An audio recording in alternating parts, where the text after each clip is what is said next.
کو میلاد النبی علماء اہل سنت. آدم علیہ السلام کے جسم میں روح ڈالی گئی. ابلیس بڑا عابد و زاہد متقی تھا، اور تقوی کی بنیاد پہ لطافت حاصل ہوتی ہے، اور جو شے لطیف ہوتی ہے اللہ اسے بلند کر دیتا ہے. جو شے بھی لطیف ہوتی ہے اللہ اسے بلند کر دیتا ہے. پانی لطیف ہو جائے، زیادہ لطیف سے اور لطیف ہو جائے تو گیس کی صورت میں اوپر اٹھتا ہے کہ نہیں؟ ہوتا ہے نا. جو شے لطیف ہوتی اللہ اسے بلند کر دیتا ہے. ابلیس نے تقوی سے لطافت حاصل کی. اب جب بلندی حاصل ہوئی اسے، ایک بات میں عرض کرنا چاہتا ہوں، سماعت کرتے چلیں ذرا بھائی، اطمینان سے بیٹھیے. آپ کو ہر مخلوق اپنے جنس میں رہنا پسند کرتی ہے. توجہ چاہتا ہوں، ہر مخلوق اپنے جنس میں رہنا پسند کرتی ہے. انسان انسان کے ساتھ رہنا پسند کرتا ہے، جانور جانور کے ساتھ رہنا پسند کرتا ہے، چرند چرند کے ساتھ رہنا پسند کرتا ہے، پرند پرند کے ساتھ رہنا پسند کرتا ہے، نباتات نباتات کے ساتھ رہنا پسند کرتے ہیں. غرض کہ ہر مخلوق اپنی جنس اور اپنے سماج میں رہنا پسند کرتے ہیں. اسے اگر جدا کیا جائے تو غم میں مر جائے گا. کسی انسان کو لے جا کر بھیڑ بکریوں میں رکھ دیا جائے، بچے گا؟ بولیے. جانوروں میں رکھا جائے تو اس کی حالت کیا ہوگی؟ جی پائے گا وہ؟ عزیزو ذرا دیکھو کتنا سیلفش تھا یہ ابلیس. متقی تو تھا مگر سیلفش تھا. ایسا سیلفش کہ جب یہاں سے اس زمین سے اس کو اٹھایا گیا تو اس نے ماں کے قدم کو بھی نہیں چوما، باپ سے مصافحہ بھی نہیں کیا، پڑوسیوں سے ملاقات بھی نہیں کی. جانے لگا تو چپکے سے نکل لیا، کیونکہ اس کو مقام مل رہا ہے، اس کو درجات مل رہے ہیں. زمین سے اٹھا کر آسمانوں کی طرف لے جایا جا رہا ہے. اس نے خیال نہ کیا، نکل گیا. فرشتوں کا معلم مقرر کیا گیا، ناری تھا نوریوں میں پہنچ گیا. اب جو نوریوں میں پہنچا تو متکبر ہو گیا، گھمنڈ آ گیا کہ میں تو زمین پر رہنے والی مخلوق تھا، مجھے خدا نے اٹھا کے آسمان پر بلا لیا اور ان قدسی ملائک کا مجھے معلم مقرر کر دیا. متکبر ہو گیا. اب جو متکبر ہو گیا حالت کیا ہے؟ آدم علیہ السلام کے جسم میں روح ڈالی گئی. اللہ نے حکم دیا سجدہ کرو. کیا بھائی؟ سجدہ کرو. سب نے سجدہ کیا. اس نے تعویل پیش کی، ہیل و حجت کو پیش کیا کہ میں کیسے سجدہ کروں. آج یہاں ناری ہونا یاد آ رہا ہے. توجہ چاہتا ہوں. بلندی کی طرف لے جایا گیا، کوئی اعتراض نہیں. اللہ سے اس وقت اعتراض نہیں کیا تھا کہ اللہ مجھے تو نوریوں میں کیوں لے جا رہا ہے، وہ نوری ہے میں ناری ہوں. کوئی اختلاف نہیں، کیونکہ وہ نوری بلندی پہ ہیں تو بلندی پہ جانا ہر کوئی پسند کرتا ہے. ایک چپراسی کو کلرک بنا دیا جائے اختلاف نہیں کرے گا، ایک کلرک کو آفیسر بنا دیا جائے اختلاف نہیں کرے گا، اس آفیسر کو ڈی ایم بنا دیا جائے اختلاف نہیں کرے گا. غرض کے درجات بلند ہوتے جائیں گے، اختلاف نہیں کرے گا. لیکن معزول کر کے اس کے حقوق کو سلب کر کے اگر اسے پھر اس سماج میں پہنچایا جائے جہاں سے اس نے اپنی ابتدا کی تھی تو بولو اختلاف کرے گا کہ نہیں؟ ابلیس نے ناریوں کے سماج سے نکلا، کوئی اختلاف نہیں. نوریوں کے سماج میں گیا، کوئی اختلاف نہیں. لیکن جب اللہ نے فرشتوں کو حکم دیا ہے فرشتوں سجدہ کرو، تو اب اس کو اپنی جنس یاد آ گئی. اس کو اپنی جنس یاد آ گئی اور وہ رب سے کہہ رہا ہے اے مولا مجھے تو نے آگ سے پیدا کیا ہے، یہ خاک کا ہے، اس کی خاصیت پست ہے، آگ کی خاصیت بلند ہے، تو بلندی پستی کی طرف کیسے جائے؟ یہ مجھ سے ہونے والا نہیں. تو رب فرما رہا ہے ابا واستکبر وکان من الکافرین، اس نے انکار کر دیا اور وہ کافروں میں سے تھا. عزیزان گرامی، لعنت کا طوق اس کی گردن میں ہے. حضرت آدم کو اب وہ خاکی آدم کہ جو خاکی تھے اللہ نے انہیں عرش پر وجود عطا فرمایا. تھے تو خاکی, زمین پر رہنے کے لیے آئے تھے, لیکن رتبے دیکھو, ابھی عمل بھی نہیں کیا ہے, ابھی تقویٰ بھی نہیں کیا ہے, ابھی سجدے بھی نہیں کیے ہیں, ابھی قیام و قعود بھی نہیں کیا ہے, ابھی تسبیح بھی نہیں کی ہے, لیکن رب نے آدمی کا وجود زمین پر پہلے نہ کیا, اسی فرشتوں کے بیچ میں کیا, نوریوں کے ماحول میں کیا.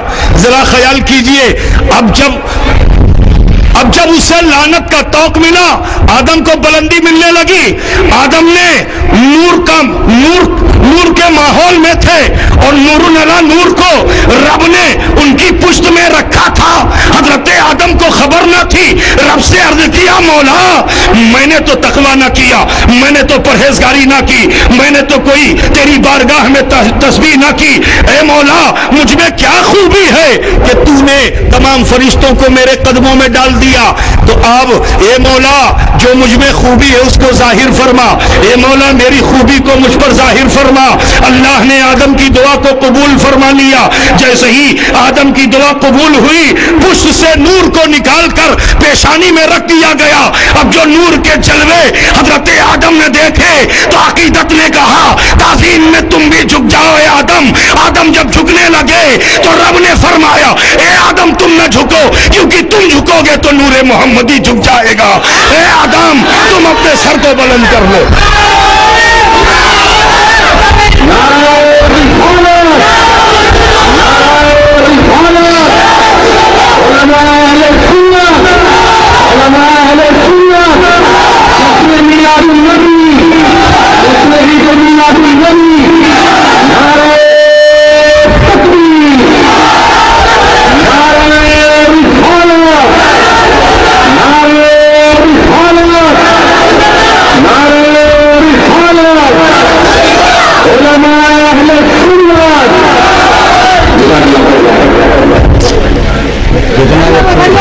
بولنا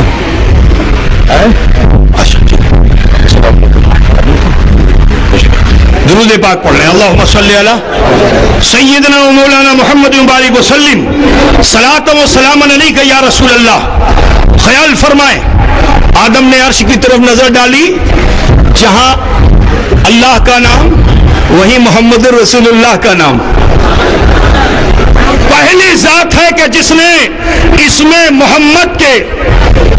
محمد کا دیدار, پہلی ذات ہے حضرت آدم کی کہ جس نے دیدار اسم محمد کیا. ارے بھائی کیا کرتے ہو, اطمینان سے بیٹھو, ڈسٹربنس مت کیجئے بھائی.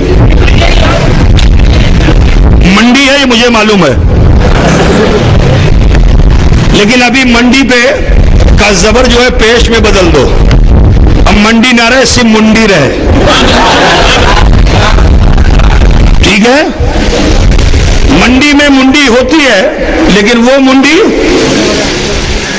یہ کتنے میں ہے, وہ کتنے میں ہے نا.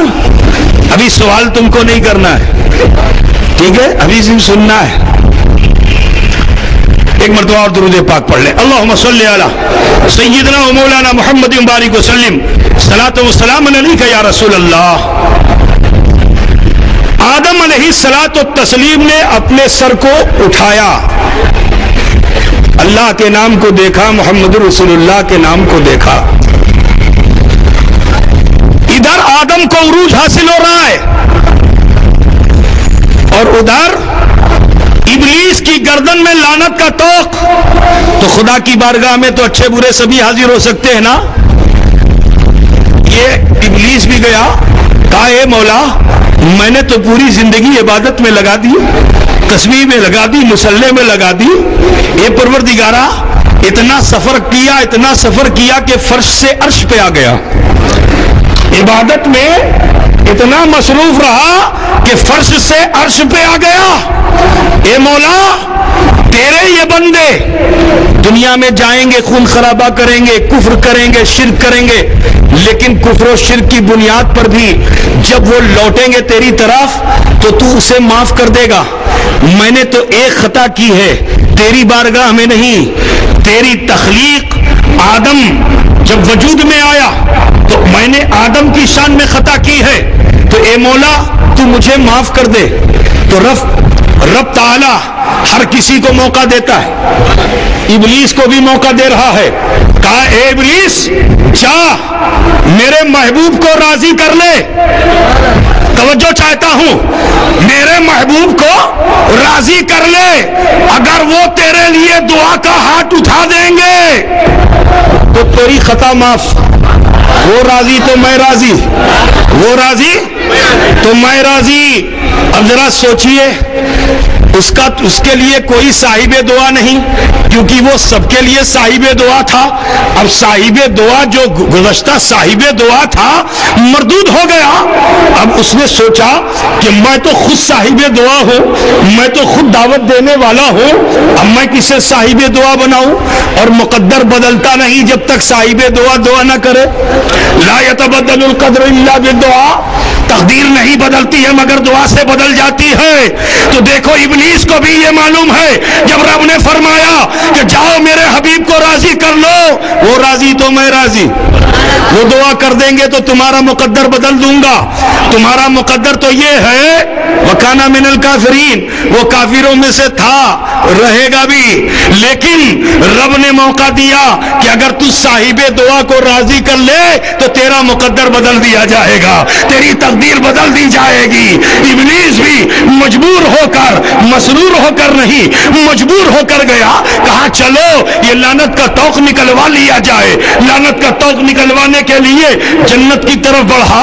اب جو جنت کی طرف گیا, دروازے جنت جو دیکھے تو ہرس اور اس کی حسد نے اسے بے چین کر دیا. کہا یا اللہ میں زمین سے آسمان اور آسمانوں سے اس مقام پر پہنچا جہاں تمام قدسی ملائک رہتے ہیں. مجھے وہ تخت تو مل گیا کہ جہاں سے میں تعلیم دیتا تھا, لیکن یہ جنت مجھے نہ ملی. آدم نے تو ایک سجدہ بھی نہ کیا, ایک تسبیح بھی نہ کی. اتنی بڑی جنت مل گئی کہ جس میں ایک نہیں داخلے کے 8 دروازے ہیں, اور وہ بھی بڑے بلند بلند. اب حسد نے اس کے خیالات کو فراموش کر دیا. بس یہی بتانا چاہتا ہوں اے مسلمانوں کہ جب حسد پیدا ہوگی تو پھر جو تمہارا ارادہ ہے, جو تمہاری نیت ہے, تم اس نیت کو بھول جاؤ گے. نیت کیا تھی؟ ابلیس کی نیت یہ تھی کہ آدم کو مناؤں گا, لیکن جب دروازہ جنت پہ پہنچا تو حسد نے نیکیوں کو کھا لیا. نیکیوں کو, الحسد یاکل الحسنات, حسد نیکیوں کو کھا لیتا ہے. نیکیوں کا قدم تھا, نیک ارادے سے گیا تھا کہ صاحب دعا کو راضی کروں گا, ان سے دعا کراؤں گا. آدم دعا کر دیں گے, میری لعنت کا توق مجھ سے جدا ہو جائے گا.